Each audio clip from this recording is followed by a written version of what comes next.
ایک بزرگ ایک عالم یا صوفی فقیر عالم تھے، زاہد تھے، سن کر دھوم حضرت خواجہ نظام الدین اولیاء رحمۃ اللہ تعالی علیہ کے ولایت کی، دہلی گئے ان سے بیعت کرنے کے لیے۔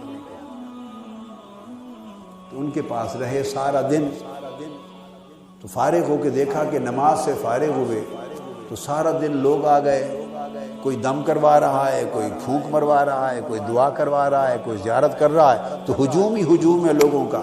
پھر اس کے بعد دوسرے کچھ اور دنیا کے لوگ اپنے مسائل لے کے آ گئے کسی کو، پھر اس کے بعد واز کی مجلس ہو گئی، پھر کسی وقت سما کی مجلس ہو گئی، تو سارا دن صبح سے شام تک نمازیں ہوئیں، کھانا ہوا، اور مخلوق ہی مخلوق رہی، انہی کے کاموں میں رہے سارا دن۔ اسی میں شام اور رات ہو گئی۔ جب شام ہوئی تو وہ جو عالم آپ کی ارادت بیعت کرنے کی نیت سے آئے تھے، انہوں نے آپ سے اجازت مانگی، رخصت کی اور جانے لگے۔ آپ نے فرمایا کیوں آئے تھے اور کیوں جا رہے ہو؟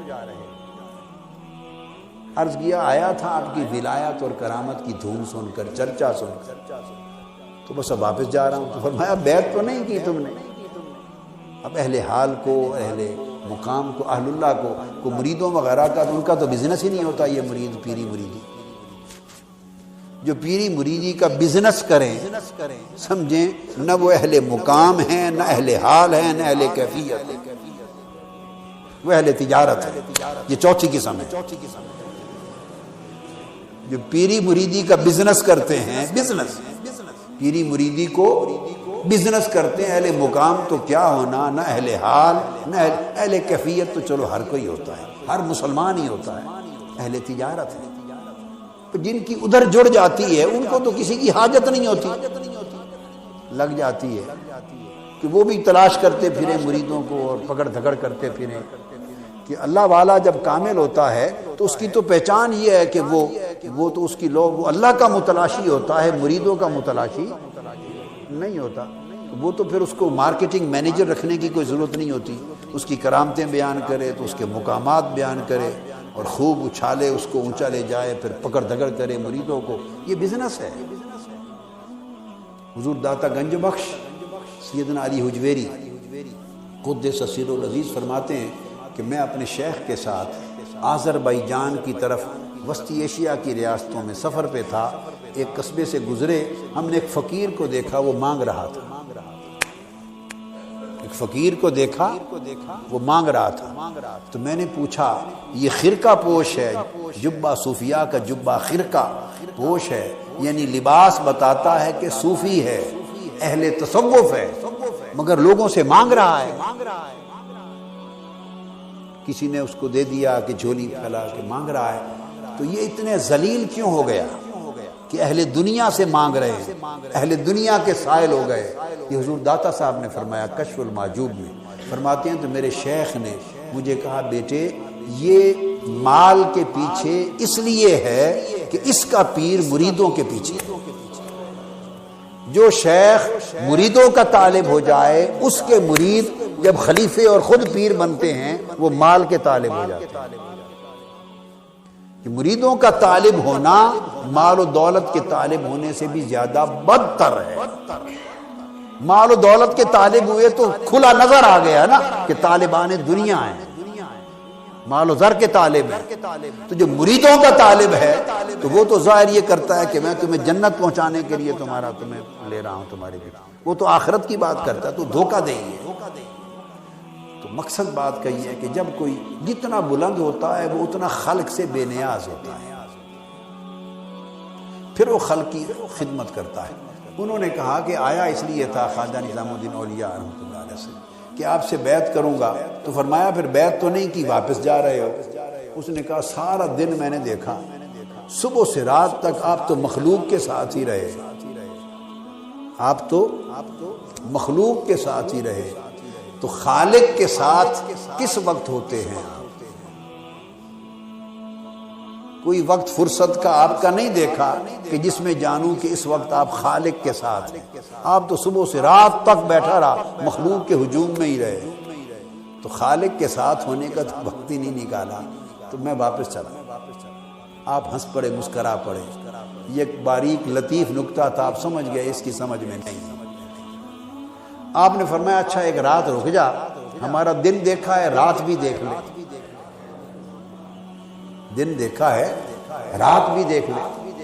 وہ رات کے لیے رک گئے۔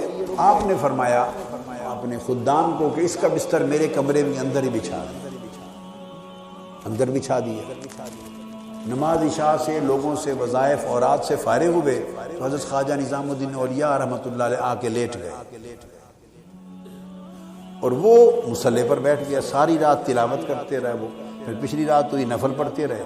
آپ تہجد کے وقت اٹھے، فجر سے پہلے اٹھ کے تہجد پڑھی، وظائف کیے، پھر نماز فجر پڑھی، وہ ساری رات جاگتا رہا۔ آپ نے اس کو فرمایا اب تھوڑی دیر سو جا۔ وہ مزید متذبذب ہو گئے، جو تھوڑی سی کسر بچ گئی تھی عقیدت کی وہ بھی۔ اب یہ بتا رہا ہوں کہ تصورات لوگوں کے غیر حقیقی من گھڑت مصنوعی تصورات ہیں۔ تصوف، معرفت، روحانیت یہ علم صحیح کے بغیر نہیں آتی، اور ہم نے علم صحیح حاصل نہیں کیا، اس کی جگہ ڈھکوسلے ہوتے ہیں ہمارے اپنے ذہن کے مفروضے اور تصورات۔ تو وہ اور متذبذب ہو گیا، اس نے کہا جی رات دن سارا مخلوق کے ساتھ گزارا، رات سونے میں گزار دی، یہ اب عشاء پڑھی اور تہجد کے لیے اٹھے، فجر پڑھی۔ ایسے تہجد کے لیے اٹھنا، فجر پڑھنا، ایسے تو بڑے صالحین نیک لوگ کرتے رہتے ہیں۔ یہ خواجہ نظام الدین اولیاء، اس کا خیال تھا کہ یہ تو ساری زندگی سوتے ہی نہیں ہوں گے۔ تو آپ نے فرمایا اب تھوڑی دیر آپ سو جائیں، آرام کر لیں، پھر چلے جانا۔ اب وہ سو گئے نماز فجر کے بعد۔ جب اس وقت سوئے، انہوں نے خواب دیکھا کہ اس کے سر پر، اپنے سر پر ایک دیے کا چراغ جل رہا ہے، جیسے دیا تیل کا، مٹی کا دیا ہوتا تھا، اس کا چراغ جل رہا ہے، اور تیل تھوڑا ہے اور مدھم سی لو ہے مگر جل رہا ہے۔ خواجہ نظام الدین اولیاء کی طرف دیکھا تو سورج کی طرح نور کا ایک اتنا بڑا ستون ہے، ان کے سر سے نکل کے عرش معلیٰ تک ملا ہوا ہے، ہر طرف نور ہی نور ہے۔ وہ اٹھ بیٹھا اور اس نے کہا کہ اب تو بالکل ہی میں چکرا گیا، جاگا ساری رات میں ہوں، تلاوت میں نے کی، نفل میں پڑھتا رہا، یہ سوتے رہے، تہجد کے وقت اٹھے فجر کی، ان کا سر سے عرش تک نور ہی نور ہے اور میرا مٹی کا دیا جل رہا ہے، یہ کیا ماجرا ہے؟ اس وقت آپ نے بلا لیا، اس وقت آپ نے بلا لیا، فرمایا کہ بیٹے اب بات یہ ہے، ولایت رات بھر جاگنے، تسبیح کرنے، وظیفہ نوافل کثرت کے ساتھ پڑھنے، الگ خلوت میں بیٹھے رہنے میں سے کسی بھی عمل کا نام ولایت نہیں ہے، یہ راستے کی چیزیں ہیں۔ ولایت اس سے ایسی دوستی کر لینے کا نام ہے کہ اپنی خواہش و ارادہ میں سے کچھ نہ بچے، اسی کی خواہش چلے، اسی کا ارادہ چلے، اس سے دوستی اور تعلق ایسا ہو جائے کہ وہ متصرف ہو۔ تو جیسے بچہ، پھر آپ نے مثال دی، جیسے دودھ پیتا بچہ ماں کی گود میں، ماں اس کو نہلا دے، اس کو ماں فرش پہ ڈال دے، اس کو ماں اچھے کپڑے پہنا دے، اس کو ماں برے کپڑے پہنا دے، دودھ پیتا چھوٹا سال کا بچہ، 6 ماہ کا بچہ، اس کو ماں 3 ماہ کا بچہ، اس کو ماں کپڑے پہنا دے، ننگا سلا دے، وہ کوئی شکوہ نہیں کرتا، کوئی شکایت نہیں کرتا، کیونکہ وہ اس عمر میں ہے جس عمر میں شکوہ شکایت ابھی اس کی سمجھ میں ہی نہیں آیا۔ جب تک بچہ اس حال میں رہتا ہے، وہ جاگتا ہو تب بھی ماں کو پیارا لگتا ہے، سوتا ہو تب بھی پیارا لگتا ہے۔ ماں جاگتے کا منہ بھی چومتی پھرتی ہے اور سوتے کے حال میں بھی واری واری پھرتی ہے، اس لیے کہ اور جب وہی بچہ بڑا ہو جاتا ہے اور اس کی اپنی خواہش اور ارادہ کار فرما ہو جاتا ہے تو اس کی ہر بات پہ، نیک بات پہ شاباش ملتی ہے، برائی پہ ڈنڈے بھی لگتے ہیں، مار بھی پڑتی ہے، کیونکہ اب وہ اپنے ارادے سے چلتا پھرتا جیتا ہے۔ اور جب وہ اپنے ارادے سے نہ کھاتا تھا، نہ پیتا تھا، نہ چلتا تھا، نہ روتا تھا، نہ ہنستا تھا، جب آدمی اپنے ارادے سے فنا ہوتا ہے اور اس کے ارادے کے ساتھ باقی اور بقا ہوتا ہے تو پھر وہ معصوم بچے کی مانند ہے، اسے ماں جاگتے سوتے ہر وقت پیار کرتی ہے۔ وہ سمجھتی ہے کہ اس میں ارادہ ہی میرا کار فرما ہے۔ اب جب کوئی صاحب مقام ہو جاتا ہے تو وہ اگر صبح سے رات تک مخلوق خدا کی بھلائی کے لیے بیٹھا ہے تو وہ ارادہ حق سے بیٹھا ہے کہ حق یہ چاہتا ہے کہ اس کے ذریعے میری ہدایت دنیا میں پہنچے۔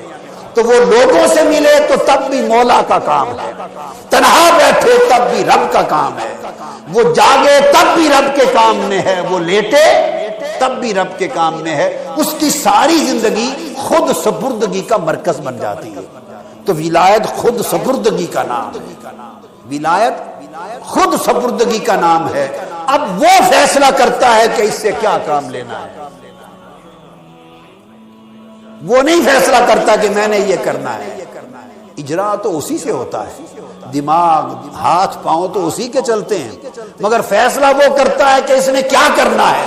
تو جو چاہتا ہے کراتا ہے۔ تو ولایت یہ ہے کہ جب چاہے جگا دے، جب چاہے سلا دے، جب چاہے ہنسا دے، جب چاہے رلا دے، جب چاہے کھلا دے، جب چاہے فاقہ دے، جب چاہے خلق میں رکھے، جب چاہے اپنے پاس بٹھا لے۔ وہ ہر حال میں اس کی مجلس میں رہتا ہے، ہر حال میں اس کی خلوت میں رہتا ہے، ہر حال میں اس کے تعلق میں رہتا ہے۔ جب دوستی اور تعلق یہ نوعیت اختیار کر جائے اسے ولایت اور مقام کہتے ہیں۔